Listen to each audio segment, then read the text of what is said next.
Heart beat scan ఒక్క second లోనే world class 640 slide CT scan ఇప్పుడు మీ విస్టా ఇమేజింగ్ బంజారా హిల్స్ లో. చాలా ఒక ఇంటర్నేషనల్ డిప్లొమసీలో అది కొత్తది ఒకటి. Usually presidential visit, state visit 6 నెలల ముందు, కొంచెం సంవత్సరం ముందే డిసైడ్ చేస్తారు. ఇప్పుడు ట్రంప్ వస్తున్నారన్నారు, ఒక సంవత్సరం తర్వాత ఉండొచ్చని వాళ్ళ అంబాసిడర్ చెప్తున్నారు. ఇది అట్లా కాదు. ఇది 7 గంటలు ట్రావెల్ అనమాట. 3.5 గంటలు అక్కడి నుంచి ఇక్కడికి, దుబాయ్ నుంచి ఢిల్లీకి, ఢిల్లీ నుంచి దుబాయ్కి. కానీ అక్కడ ఆన్ గ్రౌండ్ 3.5 గంటలే ఉన్నారు భారతదేశంలో. That included reception at the airport. వాళ్ళు డ్రైవ్ చేసి ప్రైమ్ మినిస్టర్ ఇంటికి వెళ్ళిన తర్వాత, యూజువలీ ప్రైమ్ మినిస్టర్ ఇంట్లో ఏ డిస్కషన్స్ జరగదు. మీరు చూసుంటారు, హైదరాబాద్ హౌస్లో జరుగుతుంది. అంటే మన అఫీషియల్ అక్కడ స్టేట్ విజిట్ అంతా హైదరాబాద్ హౌస్లో ఉంటుంది. కానీ ఎందుకో ఈసారి ప్రైమ్ మినిస్టర్ ఇంట్లోనే డిస్కషన్ పెట్టుకున్నారు. దాంట్లో కూడా ఫస్ట్ 1 అవర్ వీళ్ళిద్దరే మాట్లాడుకున్నారు. అంటే ఇంకెవరు లేరు. అంటే ఆబ్వియస్లీ ట్రాన్స్లేటర్స్ ఉంటారు, but sheikh speaks very good English, so problem లేదు దాంట్లో. కానీ ఏం జరిగిందో మనకు తెలియదు.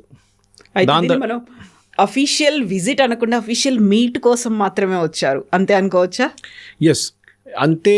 ఏదో జరిగింది. ఏం జరిగిందని మనకు తెలియదు. In fact I was trying to read through the ఏం చెప్తారు డిప్లొమాటిక్ లాంగ్వేజ్, ఏంటి డిప్లొమాటిక్ లాంగ్వేజ్లో ఏం చెప్తున్నారు అనేది చెప్పేది I was trying to understand. అర్థం కావట్లేదు.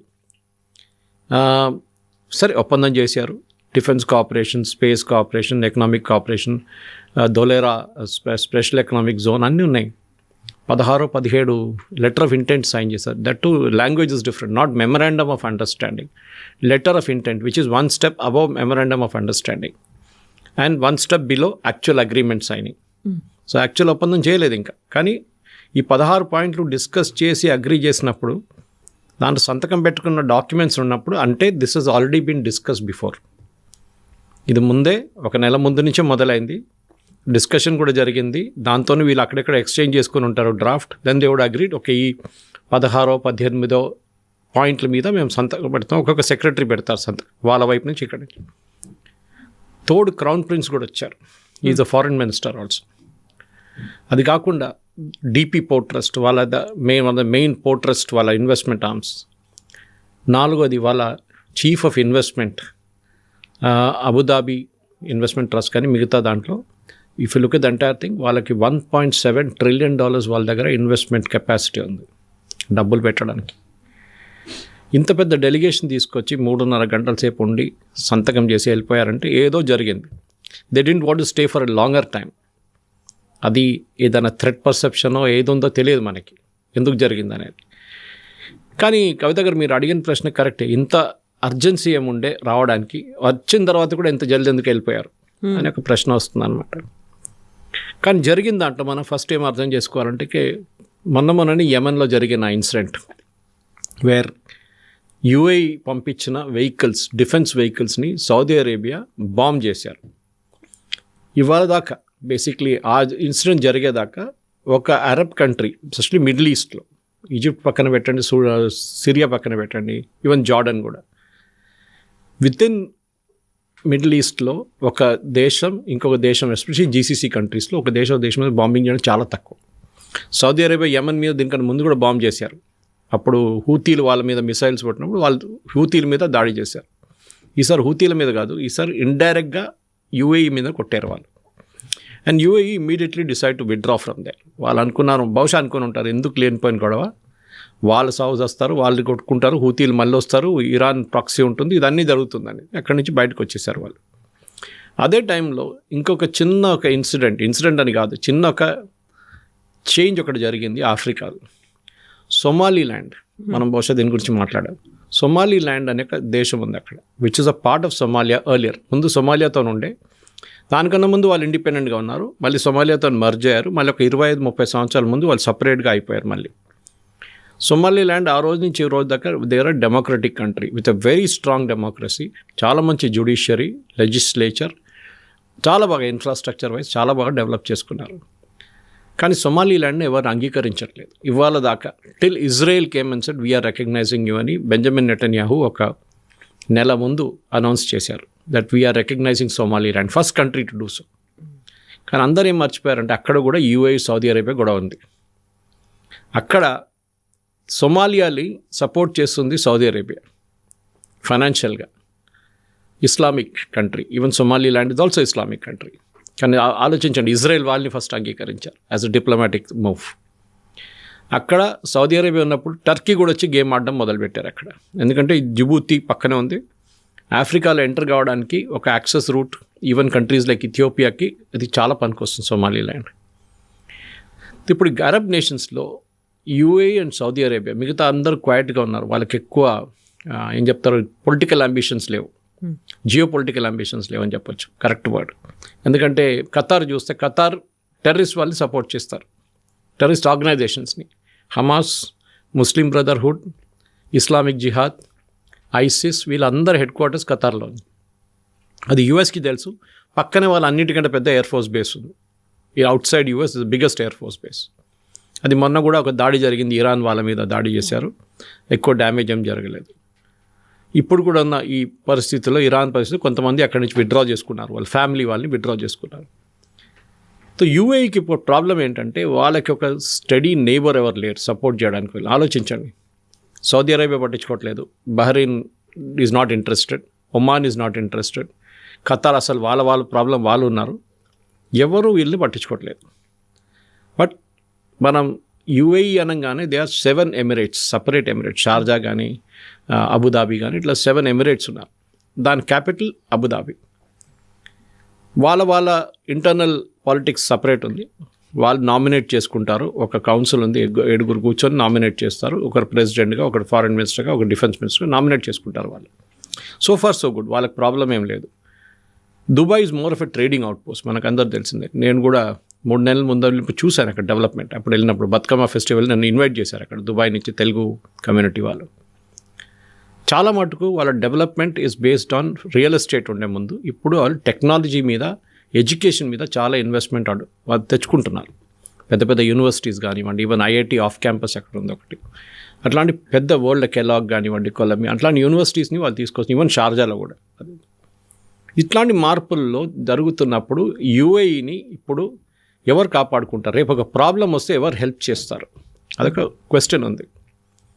రేపు ఫర్ ఎగ్జాంపుల్ షార్జా మీద దాడి చేశారు ఎవరో, లేకుంటే అబుదాబి మీద దాడి చేశారు, రెబెల్స్ ఉండొచ్చు, ఎవరైనా ఉండొచ్చు, ఎవరు వెళ్ళి హెల్ప్ చేస్తారు? వాళ్ళు ఎవరు ఆయుధాలు ఇస్తారు వాళ్ళకి? ఇదొక పెద్ద ప్రాబ్లం. సౌదీ అరేబియా యూఎస్ నుంచి అన్ని ఆయుధాలు తెచ్చుకుంటారు వాళ్ళు. F-35 100 ఆర్డర్ చేశారు, ఎందుకు అర్థం కావట్లేదు. ఎందుకంటే వాళ్ళకి 10 ఉంటే కూడా సరిపోతుంది. ఎవరి మీద బాంబింగ్ చేస్తారు? మ్యాక్సిమం యమన్ మీద చేస్తారు, ఇప్పుడు మనం చేసినట్లని. అది కాకుండా వాళ్ళకి ఎందుకు మిసైల్? వాళ్ళు ఎవరి మీద మిసైల్స్ ఫైర్ చేస్తారు? ఎవరు లేరు. కానీ యూఎస్ని హ్యాపీగా పెట్టుకోవాలి కదా, సో వాళ్ళ దగ్గర నుంచి కొనుక్కుంటారు. ఒక 20-30 సంవత్సరాలు అయిన తర్వాత దాన్ని డిస్కార్డ్ చేసేస్తారు, దివాళీ పటాకాల్లాగా ఎక్కడో కాల్ చేసి ఖతం చేసి ఫినిష్ చేసేస్తారు. ఈ పరిస్థితుల్లోనే యూఏఈ భారతదేశం దగ్గరకు వచ్చారు.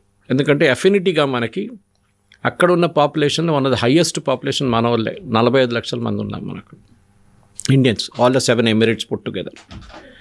ఇప్పుడు యూఏఈ ప్రెసిడెంట్ రావడం, వాళ్ళ డెలిగేషన్ రావడంలో చాలా మట్టుకు defence cooperation seems to be the main thing. దానికి రీజన్స్ ఉన్నాయి కదా, నేను కొంచెం ఎక్స్ప్లెయిన్ చేస్తాను. ఎందుకంటే మనం అర్థం చేసుకోవాల్సింది, మన దగ్గర ఉన్న ఆయుధాలు మనం వాళ్ళకి అమ్మొచ్చు. So the first thing, letter of ఇంటెంట్లో strategic defence cooperation partnership, strategic defence partnership అని రాస్తాను. సో అటువైపు సౌదీ అరేబియా, పాకిస్తాన్ ఒప్పందం చేసుకున్నారు. మీరు చెప్పినట్లు ఒక గల్ఫ్ నేటో కౌన్సిల్, టర్కీ కూడా యాడ్ కాలేదు. టర్కీ ఇంకా వస్తున్నారు, అడిగారంట మేము కూడా కావాలంటే. కానీ Saudi Arabia is very wary of Turkey. ఎందుకంటే Saudi Arabia is the custodian of Mecca and Medina, 2 of the holiest sites ఇస్లాంలో. వాళ్ళు అనుకుంటారు మేమే ఇస్లాంని కాపాడుకోవాలి, మేమే ఇస్లామిక్ రాజులు, ఇంకెవరు కాదు. వెరస్ టర్కీ సేయింగ్ మేము ఒరిజినల్ క్యాలిఫేట్, మేమే ఇస్లామిక్ కంట్రీస్ని లీడ్ చేయాలి, మేము లీడర్స్. సో వాళ్ళ దగ్గర ఉన్న టెక్నాలజీ సౌదీ అరేబియా దగ్గర లేదు. At the same time Pakistan ఏమంటున్నారంటే ఈ అగ్రిమెంట్ యాక్చువల్లీ కొత్త అగ్రిమెంట్ కాదు, చాలామంది దాంట్లో ఒక మిస్కన్సెప్షన్ ఉంది. ఇది ఒక పాత అగ్రిమెంట్ యాక్చువల్లీ, ఆల్మోస్ట్ 2017లోనే ఈ కైండ్ ఆఫ్ ఉంది, వాళ్ళు ఉంది. కానీ ఇప్పుడు దాకా ఏం చేయలేదు. మొన్న పాకిస్తాన్ మీద మనం దాడి చేసాం కదా, అప్పుడు సౌదీ అరేబియా వచ్చారా? రాలేదు, ఎవరు రారు కూడా. ఏ రోజు కూడా Saudi Arabia will not come to protect Pakistan, అది చాలా క్లియర్. అది కావాలంటే యూఎస్ చూసుకుంటారు. మొన్న చేసినట్లనే వాళ్ళు సీజ్ ఫైర్ తీసుకొచ్చి ఖతం చేసేస్తారు, ఫినిష్ చేసేస్తారు, అక్కడే ఏది జరిగినా యుద్ధం అక్కడ. సో డిఫెన్స్ పార్ట్నర్షిప్లో చాలా మటుకు strategic and heightened geopolitical churn in West Asia. Language, ministry of external affairs language నేను చదువుతాను, అండ్ పర్షియన్ గల్ఫ్. ఈ రీజన్లో మొత్తం జరుగుతున్న ఒక పెద్ద ఒక ఏం చెప్తారు పొలిటికల్ టర్న్ తీసుకుంటుంది. ఇప్పుడు దాకా చాలా పీస్ఫుల్గా ఉన్న ఏరియాని సడన్గా సౌదీ అరేబియా యూఏఈ టెన్షన్లో మీరు మా వైపు ఉన్నారా, మీరు వాళ్ళ వైపు ఉన్నారా అని చెప్పి ఒక డిఫరెన్స్ వచ్చేస్తుంది అనమాట. ఈ ఇంటెంట్లోనే మనకు చాలా మటుకు అర్థం చేసుకోవాల్సిందంటే ఒకటో రెండో మేజర్ చేంజెస్ నేను దాని గురించి చెప్తాను కవిత గారు. డిఫెన్స్లో ఒకటి, మన వైపు నుంచి ఉన్న ప్రొడక్షన్ని మనం యూఏఈకి అమ్మబోతున్నాం. అది ఏదైనా ఉండొచ్చు, మిసైల్స్ ఉండొచ్చు, డ్రోన్స్ ఉండొచ్చు, ఏదైనా. స్ట్రాటజిక్ డిఫెన్స్ పార్ట్నర్షిప్లో మనం తయారు చేస్తున్న defence equipment we can cell to UAE. ఎవరు రెస్ట్రిక్షన్ లేదు మనకి. పాకిస్తాన్కి రెస్ట్రిక్షన్ ఉంది, ఎందుకంటే వాళ్ళు యూఎస్ ఎప్పుడు వాళ్ళని కంట్రోల్ చేస్తూనే ఉంటారు, వాళ్ళు ఎప్పుడు ఎవరికి అమ్ముతారు. అని ఇప్పుడు కూడా మొన్న కూడా ఏం చెప్పారు, we will extend our nuclear umbrella to Saudi Arabia అన్నారు అగ్రిమెంట్ ప్రకారం. వాళ్ళు చేయకూడదు, they have no right to do it. International లాలో అది అలౌడ్ కాదు. మీ న్యూక్లియర్ వెపన్ ఏదో సూపర్ మార్కెట్లో వెళ్ళి అమ్మడానికి పెట్టుకోలేదు మీరు, so you cannot do it. కానీ ఎవరు సీరియస్గా వాళ్ళని తీసుకోరు పాకిస్తాన్. వాళ్ళు చెప్పినప్పుడు ఎవరు పట్టించుకోరు వాళ్ళని. సో ఈ స్ట్రాటజిక్ డిఫెన్స్ పార్ట్నర్షిప్లో మనం ఒక అగ్రిమెంట్ సైన్ చేశాం అనమాట. దాంట్లో we will supply missiles, we will do joint exercises. ఇప్పుడు జాయింట్ ఒక డెజర్ట్ సైక్లోన్ అని చెప్పి ఒక జాయింట్ ఎక్సర్సైజ్ చేయబోతున్నాం యూఏఈతో. వాళ్ళ ఆర్మీ, వాళ్ళ ఎయిర్ ఫోర్స్, వాళ్ళ నేవీతోని మనం కూడా we'll participate in joint exercise. That is very very different. దీనికన్నా ముందు జరిగిన అన్నిటికంటే చాలా డిఫరెంట్ ఇది. మన యూజువల్ ఎక్సర్సైజ్ ఆస్ట్రేలియాతోనో, యూఎస్తోనో, యూకేతోనో చేస్తూనే ఉంటాం మనం. కానీ ఫస్ట్ టైం వీఆర్ డూయింగ్, దీనికి ముందు చేసాం కానీ it was a joint exercise. ఈసారి ఓన్లీ విత్ యూఏఈ మనం చేయబోతున్నాం అనమాట. ఇంకోటి చాలా important, intelligence sharing and counter terrorism. మొన్న నిన్న జరిగిన ఒప్పందంలో చాలా క్లియర్గా చెప్పారు, we condemn all forms of terrorism. And FATF లిస్ట్లో మేము ఏ దేశం టెర్రరిజంని స్పాన్సర్ చేస్తున్నారో వాళ్ళ వ్యతిరేకంగా ఎఫ్ఏటిఎఫ్ లిస్ట్లో వాళ్ళని తీసుకొస్తాం. అంటే ఎఫ్ఏటిఎఫ్ అంటే మీకు it is a list which is financial action task force. అంటే మీరు ఒక టెర్రరిస్ట్ గ్రూప్ని ఫండ్ చేస్తున్నారంటే మీరు ఆ లిస్ట్లో వచ్చేస్తారు. పాకిస్తాన్ మొన్న దాకా ఉండే గ్రే లిస్ట్ అంటారు దాన్ని, గ్రేలో ఉన్నారు. దాని తర్వాత బ్లాక్లో అయితే టోటలీ బ్లాక్ లిస్ట్. కానీ స్ట్రేంజ్లీ ఖతార్ ఆ లిస్ట్లో లేరు, ఎందుకంటే వాళ్ళు యూఎస్ మీద ఇన్ఫ్లుయెన్స్ యూజ్ చేసుకుంటారు. మేము వీళ్ళని కంట్రోల్ చేయడానికి మా దగ్గర పెట్టుకుందాం, లేకుంటే వీళ్ళు వెళ్ళి ఎక్కడ బాంబు వేస్తారు మాకు తెలియదు, మా దగ్గర కూర్చుంటే చేయరు కదా అని చెప్పేసి. ఇది ఖతార్ లాజిక్ అన్నమాట. సో ఎఫ్ఏటిఎఫ్ కింద కూడా తీసుకొస్తుంది చాలా క్లియర్గా, this is aimed at Pakistan. మొన్న కూడా సేమ్ యూఏఈ ప్రెసిడెంట్ అక్కడ వెళ్ళినప్పుడు వెన్ హీ వాజ్ దేర్, ఆ టైంలో ఈ సౌదీ అరేబియాతో గొడవ జరిగింది కవిత గారు. ఇమ్మీడియట్ ఆయన అక్కడ ఉన్నప్పుడు Pakistan gave a statement saying we are supporting Saudi Arabia.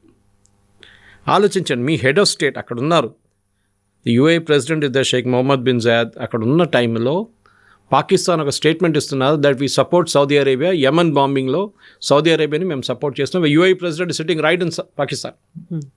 That is a big diplomatic disaster.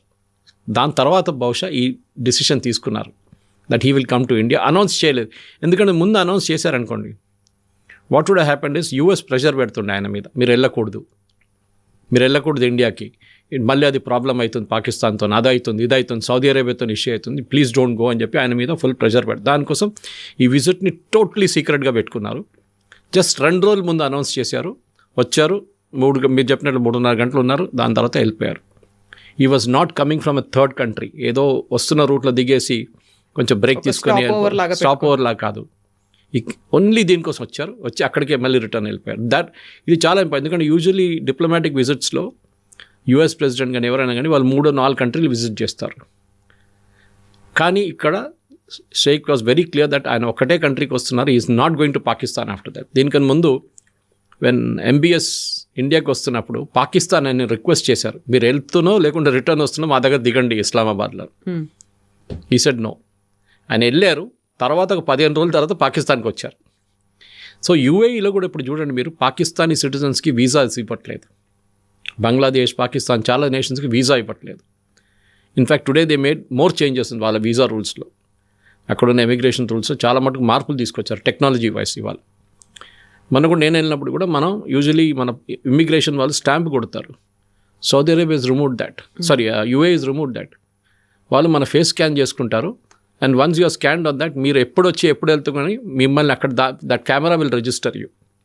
Return వచ్చినా కూడా స్టాంప్ కొట్టలేదు. దిస్ నో స్టాంప్ అన్నది. మనం ఇంకా ఆ స్టేట్కి రాలేదేమో మనం. సో ఆ చేంజెస్ వాళ్ళు తీసుకొస్తున్నారు. They are seeing terrorism as a threat.